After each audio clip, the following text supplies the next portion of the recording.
My name's Rebecca. As a child, my dad abused me. 10 years ago, when I was 13, social workers realised that it wasn't safe for me to live at home anymore. I never lived with my family again. Instead, the local council became my parents.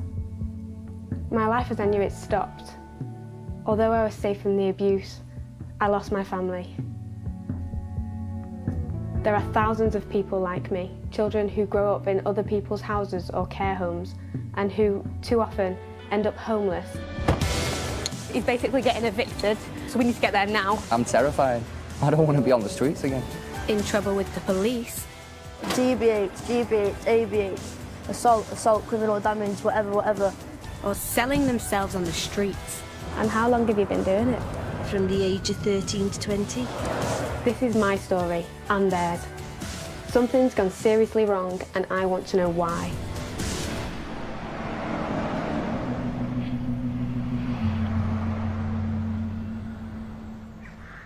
When I was a child, I kind of thought the abuse was normal.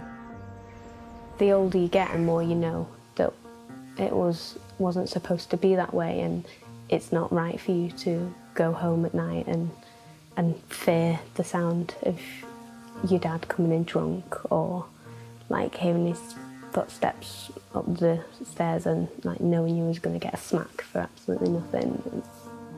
I was removed from an abusive family home and placed in care. The local council was now my parents. Your dad's supposed to be the person that protects you, and your parents are supposed to be the people that love you, and you have that mentality of, if they don't love me, then who is going to? And with that just comes pure loneliness. 10 years on, I've left care, and I'm a filmmaker trying to make sense of it all. Why do so many people like me, rescued from abuse and neglect, or a parent who couldn't look after them, grow up to find themselves sleeping rough, involved in crime, or selling their bodies on the streets? I can't help wondering whether the local council, who take over as our parents, are doing just as bad a job as the messed up places we came from. Even social workers who have to look after us think there's a problem. Kicked out by the time we're 18, I'm meeting young people like me to try and understand how we go from care to chaos. Time spent in care as a child massively ups your chances of getting in trouble with the police. Is it because we have problems to begin with, or something to do with growing up in the system? I've arranged to meet a 17-year-old called Coral. She's had a fair few run-ins with the police. Hey, you alright? Yeah. Am I alright to queue up? Like me, she went into care at 13. You put loads of kids together, naughty kids together in one house that have all got problems. It doesn't work. How's that going to work? You look up to the kids you live with, and they're all bad behaved and all that. So good role models, innit? You've got your carers that come in, come and go, come and go, come and go. You can't look at them because you don't know them well enough. Do you know what I mean? In the last 4 years, Coral says she's lived in 22 different places. Why do you think that you've been moved so much, in your honest opinion? My behaviour. If I don't like it somewhere, then I'll kick off, so they move me. I didn't offend once before I come into care, not once. I never had a fight before I come into care. I never smoked before I came into care. I never self-harmed before I came into care. Nothing. If you look at my offences, because it's like GBH, ABH, assault, criminal damage, whatever. But if you actually looked into it, it's a different story. Some of Coral's offences have been really serious, but I can't help but wonder whether the police would have been called if she wasn't living with strangers. Like that one with the spoon, that was an assault. I got the bolognese sauce and I just tipped it all over the floor, and she said, "I'll restrain you." So I picked up this spoon and I said, "Restrain me, I'll stab you with this." Like, just an empty threat, do you know what I mean? The police came, 2 armed police officers turned up the door. How was that an assault? When kids who live with their family kick off, throw food across the room, even threaten someone with a spoon, they might get grounded. Most parents don't dial 999.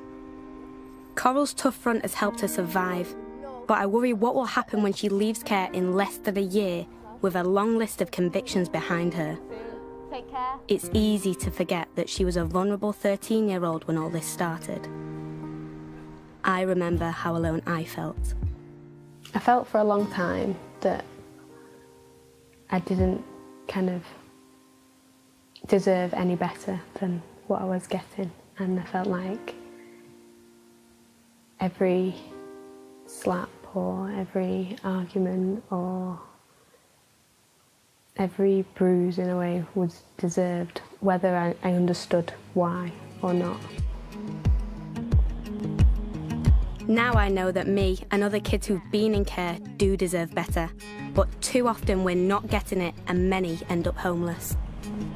Hi, okay, my name's Rebecca. I'm making a documentary on care leavers. I'm hitting the streets of my hometown of Manchester to see how many rough sleepers actually spent time in the system. Have any of you two been in care at all? Yeah, I've been in kids' rooms, yeah. At what age were you in care? From 8 till 16. This is not good for anybody. So, have you been in care? Yeah, I was being sexually abused, but I never told anybody for years and years. I'm very shocked with today. Largely, everyone has pretty much been in care at some point. That's a lot more than I expected. The council is taking over as mum and dad to the children they protect. But once they're 18, they're out. And too often it seems they're ending up on the streets. To find out why, I want to meet someone closer to my age. So, through a homeless charity not far from where I grew up, I've arranged to meet a care leaver a couple of years older than me, who's sleeping rough. Hey Chris, you alright? Oh yeah, you alright? What are you doing? I didn't even know you were in care. Yeah. I can't believe it. This is Tyler. He's the last person I was expecting to see. We went to school together and we were friends. How is he homeless? It's better. I had no idea that you were actually in care. What age did you go into care? About 7. Yeah, so early. How did you end up being street homeless? What happened? I got my place, then I lost that because of rent raised and stuff like that. And then we've been homeless on and off for a year and a half. I hate being homeless. I just feel wasted. I do. Tyler left care at 18 and got into uni just like me. But for him it didn't work out. Now he's living on the streets. 25, I shouldn't be at this point in my life, do you know what I mean? Quarter of a century and what I've actually got to show for it, do you know what I mean? My clothes on my back and I'm obviously my girlfriend. Do you feel like every day is a constant battle? Yeah, big time. How can Tyler be so alone? And how have our lives ended up being so different? And somehow he's managed to slip through the cracks and now he's homeless. Literally battling day by day just to find somewhere to sleep. It's horrible. 10 years ago, both me and Tyler were just kids. He'd been in care for 8 years and I was still at home, scared, alone and desperate to find a way out. It just felt too much, the burden of not being able to tell anyone and going home and covering up bruises or being late for school and not being able to tell anyone why, and then just couldn't hold it in any longer and I told Marcus. Marcus was my best friend. That's fine. Yep. It's Marcus's. I confided in him and made him promise not to tell. Yeah, Marcus. You're talking about conversations between two 12-year-olds or 11-year-olds or how old you are? But eventually, Marcus told his mum, Michelle. I can remember you saying, I can't cope with this, I can't cope with it anymore. And that's when you said to me about what had happened with Bex. And I just remember you coming in and being like, well, you don't have to go home tonight. That's when I phoned the emergency children's services to say you didn't want to go home. Initially, they said to put you in a taxi and send you home. And I refused to do that because I just knew you wouldn't go home. You'd just be on the streets or go somewhere else. Everything changed. I was saved from the abuse, but in a world of police and social workers, I lost my family. When I think about how scared and impressionable and vulnerable that I was at 13, and it was with all the people coming in and out of your life, it was like whatever they said, you just follow and you just do it, because especially coming from having such a violent childhood, it was like you're just used to taking orders and doing what people say. Children going into care have to grow up fast and end up making big decisions that they could easily regret later. I'm shocked to discover how many of them have ended up selling their bodies for sex. It absolutely just floors me and I can't get my head around it.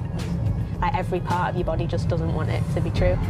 I'm heading to Cardiff to meet Safer Wales, a charity that supports street sex workers. OK, so we give the girls condoms, lubricant, so that's that, and the hot chocolate goes down a treat. How many of the women that you know about have been in care? The majority. In the van, we're flagged down. I think this is one of the women. I think we're here. She's asked to be anonymous. Really nervous, but here we go. Hi, you okay? I'm Rebecca. Have you ever been in care? Yes, I have. What age did you go into care? Really young. I was 12. 12? Yeah. I went into care when I was 13. Not easy. My mum passed away and my dad didn't really want to know me, so I just had to go into care. No family. And how long have you been doing it? I done it from the age of 13 to 20. My God. Not good. Not easy and dangerous. Lovely to meet you. I went into care when I was 13, and to think that at that age she was into sex work. Like, if someone loved her enough, would she have been in that situation? 13, you know? If I was a mother and my child was on the streets doing sex work, I would do everything that I could to get them off the streets. The government took on a responsibility to be a parent to these children.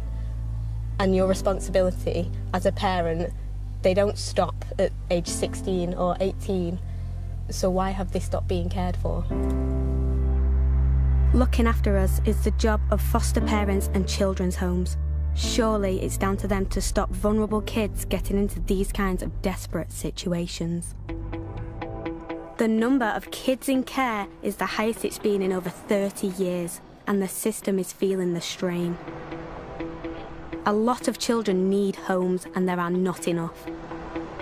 But even when they do find a family, too often it doesn't last. I've met up with 27-year-old Scott, who lived in 36 different places growing up, some for as little as a week. Him and his brother were taken from an abusive family home when they were tiny. He's taken me to some of the places he lived. So which house is it? This is our very first foster placement. So we was taken out of our mum and dad's house and put here. And we was here 3 years. They just made us feel safe. They gave us everything. They made us feel secure. We didn't feel scared anymore. This is the home where we suffered a couple of years of quite serious abuse of foster carers. We used to play football and kick it up there all the time. My room was that one there, the second one. Scott wanted a family, but instead was passed around a system. The effect on him has been massive. When the care system works well, and when there is consistency, it's a good thing, you know. Children are removed from horrible situations and put in a place of safety with people that care and support them. But the reality is that that's not going on enough. You're being chucked between all these houses. You're a kid and you need to feel loved, so you're going to get attached very easily. Then you get attached and you're moved. So you have that taken from you over and over and over again, which is emotional abuse. But I think sometimes having one person beat you up is a lot easier to overcome than have 30-odd people just abandon you. I'm shocked by what Scott has said. I feel like care saved me. But he's made me think, what does it do to a child to be passed from place to place, not to feel safe, not to feel loved? I've come back to see Coral. You all right? During her 4 years in care, Coral remembers living in 22 places. It's been all right. What have you done since I last seen you? Nothing. I broke my punching bag yesterday, like. Do you do boxing? I used to. Just got a punching bag now. I'm meeting her near her latest home. It's a flat she's been put in by the council, who wants her to live semi-independently, now she's turned 17. Are you hungry? 2 staff work shifts, staying there and looking out for her. Oh, are you hungry? Let's go get some snacks. That's nice, that is like proper, like. So what about food and stuff? You know, give me no money for food, I pay for my own food. You have to. Like, I got paid, what, on Monday? All the money's gone. Got about £3 left. Really? Yeah, to last me till Monday. Well, how do you live? I don't do that. It's not living, is it really? It's just getting by. It's just getting by life through skimming your teeth. Thank you. Oh, thank you so much. Nice one. I'm going to pop this down and then eat with you. That's it. We're going to try and make it as easy as possible here for you. So we're going to try and make it as it was at home. But you're not. Because what other kid has to move out at 17, 16, even 18? You don't. It's just so much different when you're in care than being at home with your mum, innit? Or your dad. Do you ever wish that you could go back? Go back to where? Back home? No. It's like, it was better for me that I got taken away because I was at risk there. It's not good. It wasn't good for me or my mum or my sisters, any of my family, when I was at home because I was just causing everybody so much stress and everything. Even though Coral thinks she was better growing up away from her family, I wonder whether the trouble she's been in has a lot to do with going from home to home. Sometimes do you feel like your anger just kind of gets the better of you and you just see red? I have control over my actions, but I don't have control over what makes me tick. I do, but if someone says something, I get like a little twitch and I'm like, did you really just say that? Say it again, do it again. Just give them another chance in it to say, did you really just say that? Did you really just do that? I know if they do it again, they're being deadly serious. And I turn around, like, and that's what I mean. If someone says something, I'll click, I'll open my eyes, people on the floor, there's blood everywhere, and I'm like, what? Do you know what I mean? Because I just start throwing myself around and that, because I just get proper angry. And why do you think you get so angry? Because I just don't give myself a chance to calm down. I don't give anyone a chance to speak. I'm like, what? Bang. Because that's my guard going up. What life is it? It's not living this, it's not living. Thank you, see you later. Thanks, bye. Cheers. Right, well, you know what, yeah, I would have invited you in, right, but you said I'm not allowed people in, so when should I say bye then? You need to hold in there. Come here. Hang in there. Thank you for talking to me. Coral has learnt throughout her placements in care, the only way that she feels like she's going to be heard is if she lashes out, and at the moment there's nothing stopping her from doing that. And I'm just scared that she's going to end up in a secure unit or even prison. Coral has partly been created by her experiences. So what would have happened to her if she hadn't have been sent from place to place, being left with stranger after stranger? I've heard of a lad called Liam who rejected the system when he was just 14. He's been homeless on and off since then. Now 20, he's living in a squat with a group of activists who occupy empty buildings in Manchester, where I've been trying to visit him to film. But before I can get in, the police and bailiffs beat me to it. So Liam's just given us a call and he's basically getting evicted, so we need to get there now. Just let us in the door, man. Fucking hell. Yeah, are you okay? It's 7 in the morning. As you can see around you, we got evicted within half an hour. I'm terrified. I don't want to be on the streets again. Just a few hours after being evicted, the activist Liam was squatting with has sorted a van. So wait, sorry, what's happening now? We're moving. We're putting stuff in a van. Do you know where you're going? Nope. The activist group have found a new empty building to squat, so Liam has a place to sleep tonight.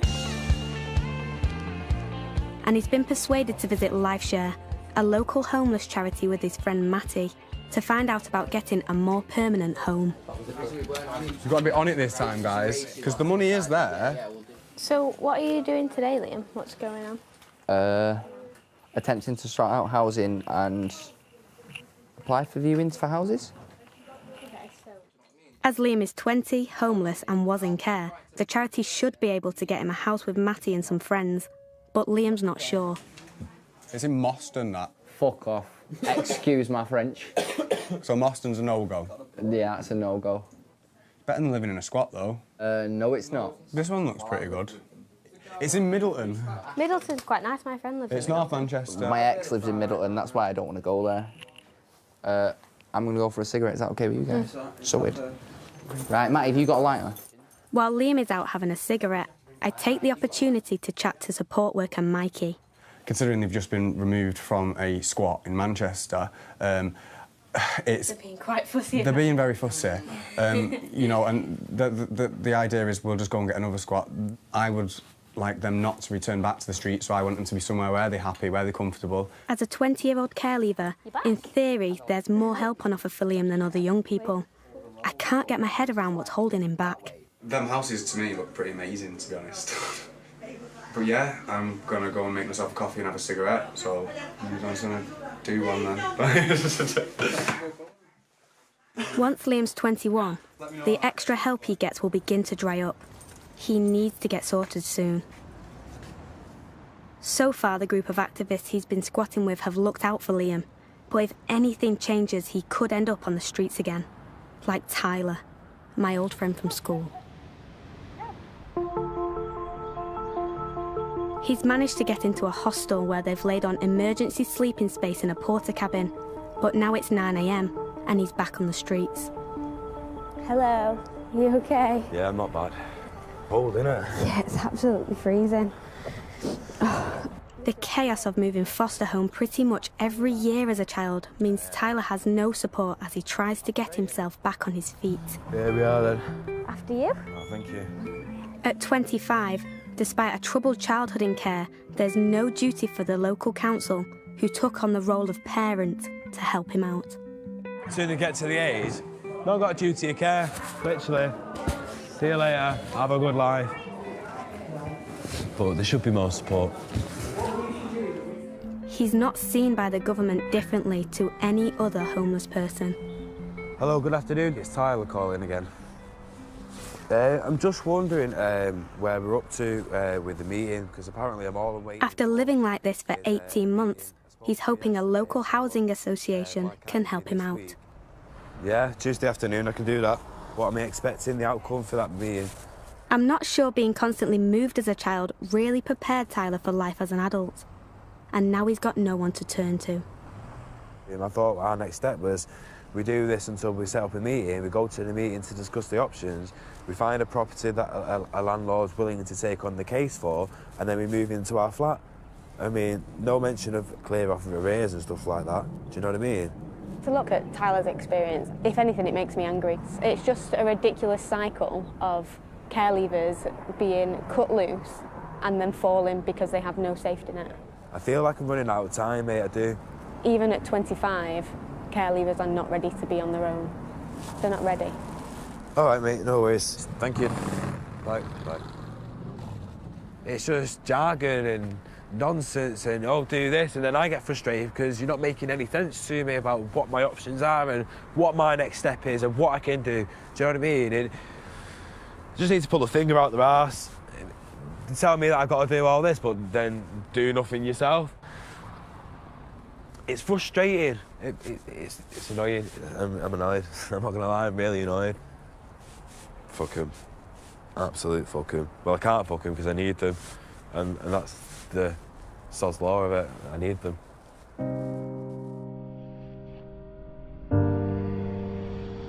It feels like growing up in care sets us up to fail. We're fragile to start with no one there when things go wrong.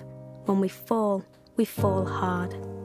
It is just like you come in and you're already damaged goods. And to not feel loved in that kind of environment, it just makes you not worthy of love. And for a long time, I couldn't feel anything anymore. And it was that constant feeling of numbness, that it's like you put yourself in dangerous and destructive methods and paths and have these suicidal thoughts and stuff because you want to be able to feel something.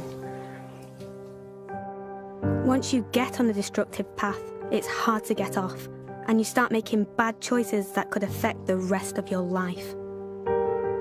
Coral's texted me. Things have kicked off at her flat with one of her carers and it's turned violent. The police were called and now she's been taken to a bed and breakfast for the night. Hello? Hi Coral, it's Becky. Where are you? I'm just standing at a bus stop, really, because I'm going to my friends, because I'm not staying in a B&B on my own. They think they can pick the responsibility up and leave it whenever they want. So what's the carer said? So nothing. I've checked 5 of the staff saying I need food, I'm not staying here all night without food, and none of them replied, so I waited half an hour and they just didn't reply, so I'm going to go to my boyfriend's mum's for tea and then I'm going to go sleep in his mum's car. You can't do that. She can't do that. Who's supposed to be looking after you in this situation? Nobody. This is what I said. I've cried about 7 million times today, just crying and crying. What, is this going to keep happening? Is this my life from now on? Do you know what I mean? No, it doesn't have to be though, Coral, and it shouldn't be. It's just one bad thing after another. I can't deal with it. It's happening like every month now, do you know what I mean? It's like every month it's a new place, new people to meet and that. And I'm so used to it now, but I shouldn't be. I've never admitted it before, I said, nah, I don't care, because I never actually have, but now, when it's past the 20th placement, I'm thinking, whoa, this isn't right, there's something wrong here, and it can't just be all me, do you know what I mean? It can't just be all me that's doing it wrong. Somebody else has to take some responsibility for the way I am.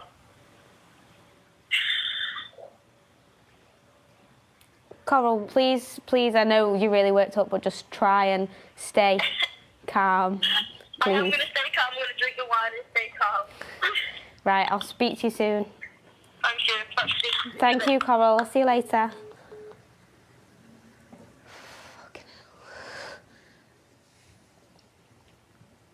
Jesus. She should not be on her own. She's 17. She's 17 and they've dropped her off at a B&B. And I know what she's done is horrendous. She's at a bus stop on her own. She doesn't know what's happening today or tomorrow. And I asked her who I can get in touch with to make sure she's safe. And she said there is no one. Whether that's true or not, the fact is that she feels like there is no one. It's fucking disgusting. Sorry.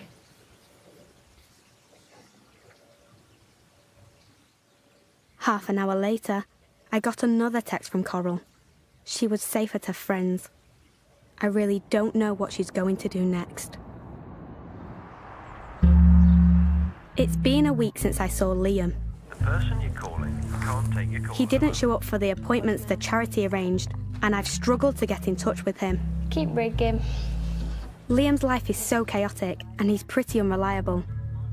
But I've finally made contact, and he said I can come over to his latest squat. Hello. Hello. They've only been here 7 days, but already the activist group have been served an eviction notice, so they'll get chucked out any day now. Do you think you could give me a tour round? Liam couldn't settle at his foster placement when he was 14, so he ran away and has been homeless on and off since then. Sorry about the lighting up here. I don't even know what light switch is.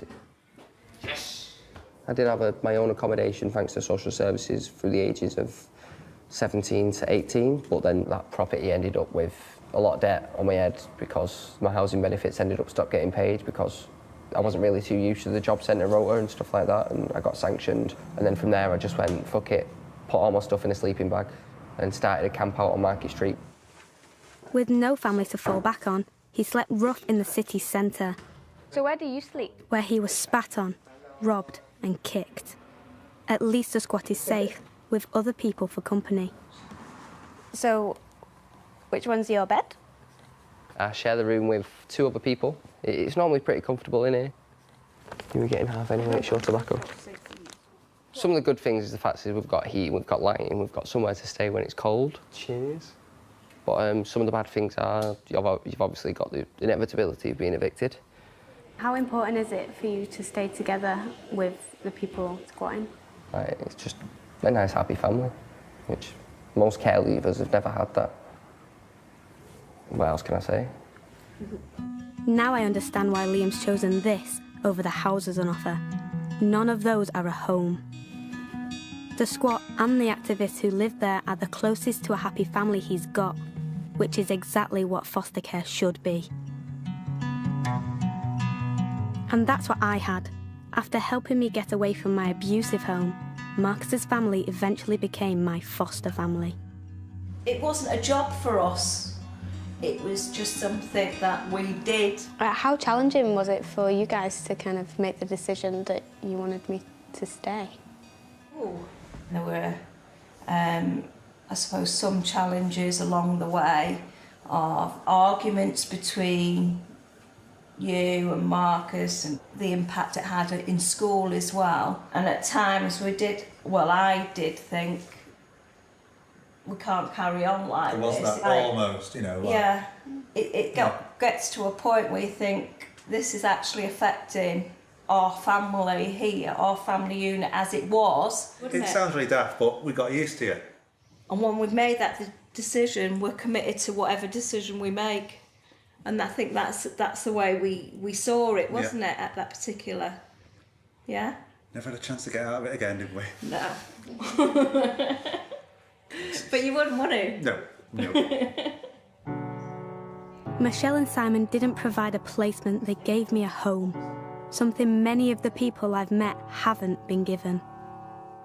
To think of what a horrible situation I might be in if they hadn't cared for me after all the trauma and the damage that was done before I came into care.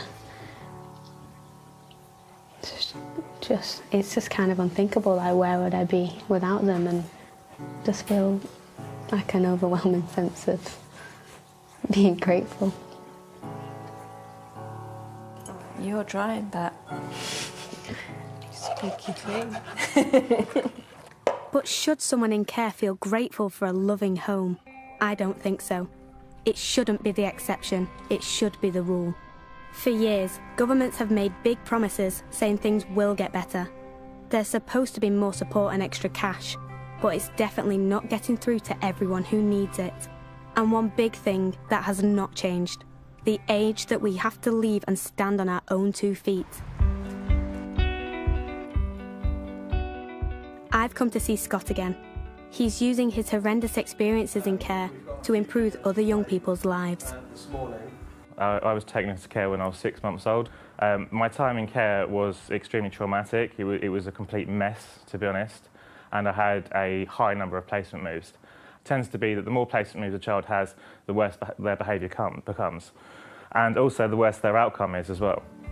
This session is for foster carers, to help them understand the young people they look after better, so that the placements are more likely to last, and unlike Scott, the children won't get moved on repeatedly. And what this care system does, unintentionally, is teaches kids that rage works. Sometimes all it takes is one person to do something differently to turn that person around. And most of the care leavers that I know who have been awful in care and have turned out okay, have only had one person that has not rejected them, that has not put conditions on the relationship and has accepted them for who they are. I hope you've all taken something out of today. Yeah. Thank you. Thank you. Cheers. Thanks for coming.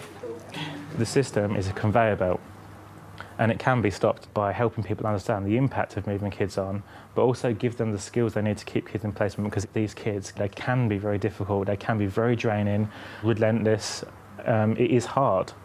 So they do need support, but there's skill sets that we are able to give them to help them deal with that, because they're the most delicate and damaged children in this country. It's simple, isn't it? Damaged kids need someone who will stick with them. The more you're moved, the more damage can be done. But for the people I've met, the system has already left its mark. Good morning. Hello. All right. A week after I spoke to her on the phone, Coral's back in the flat, where she should stay until she's 18. What do you think's going to happen when you're 18? Do you think you're going to be all right on your own? I hope so. I think I'll be all right. It needs to work, it needs to, it will. I'm not going to let it fail. I'm not going to let it, I'm not even, nope, not happening. It's not failing, it's going to go right.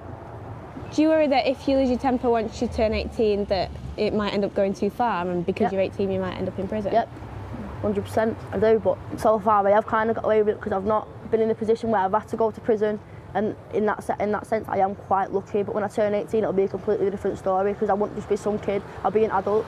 You're 18 now. You've got responsibility. Take responsibility for your own actions. I believe she can leave it all behind. Coral is more than her time in care. She's funny, clever, and determined. All she really needs is a stable home, just like Liam. So Liam's just texting that he is at Life Share. So hopefully he'll still be there by the time we get there, and we'll actually finally get to catch up with him. I thought I'd seen the last of Liam. When things aren't going well, he seems to disappear. I was getting worried, but after 2 months, finally he's keen to see me. Hi, it's Rebecca. It's so dark in here. I was gone. Is Liam here? No, he's just done one. You're joking. Just when I thought I'd missed him again. Hello! So, update me, how have you been? Very, very shit, very, very stressed, because obviously the activists dumped us off and they all left us. The last time we spoke, you said that it was like a family though as well. And they've turned around to me and said, well, sometimes for you to move on, sometimes family has to push you.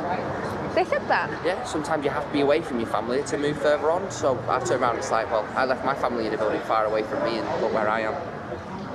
I can't believe that Liam's lost another family after everything he's been through. Now more than ever, he needs a home. That's what everyone deserves, especially after they haven't really had one as a child. And that's what Tyler keeps on fighting for. At last, he has his appointment with the Housing Association. Hopefully, it'll be all right. Tyler. Hello. How are you feeling? Bit nervous. I mean, it could go either way. How important is this meeting for you?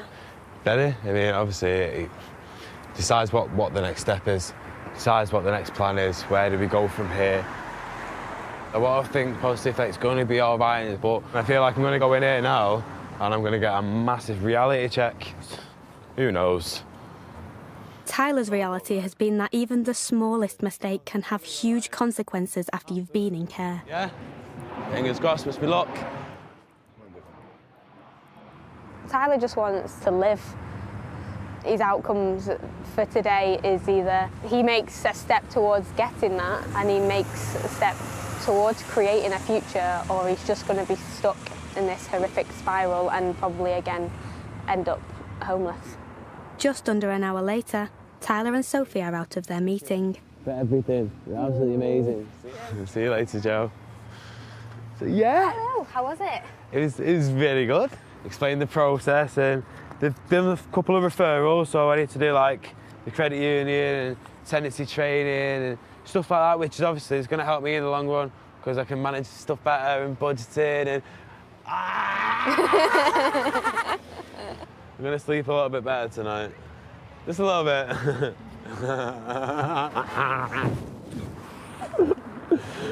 Oh my God, baby. It's actually happening. Tyler has a way to go until he has a place of his own. But, for the time being, he and Sophie have moved into their own room in the hostel. It's a start. This year, 10,000 children will leave care. I don't want them to face the same obstacles as some of the people I've met. They can't just be forgotten about. Care never leaves us, and I don't think the support should either. If the government is going to act as our parent, then that's a job it should take on for life. Hello! Just gonna run upstairs and get changed. When I left uni, I moved back in with Michelle and Simon. They weren't paid to look after me anymore, but that didn't matter. That's better. This is me helping. Now, they are my family. I think if I'd have gone to a place that wasn't as loving and as supportive, it would have just broken me. I've been given a home and not a house, and I've actually been treated as a vulnerable child and not a case file, and with that been able to heal as I go on. And yeah, the scars from my wounds will still be there, but at least I can move forward.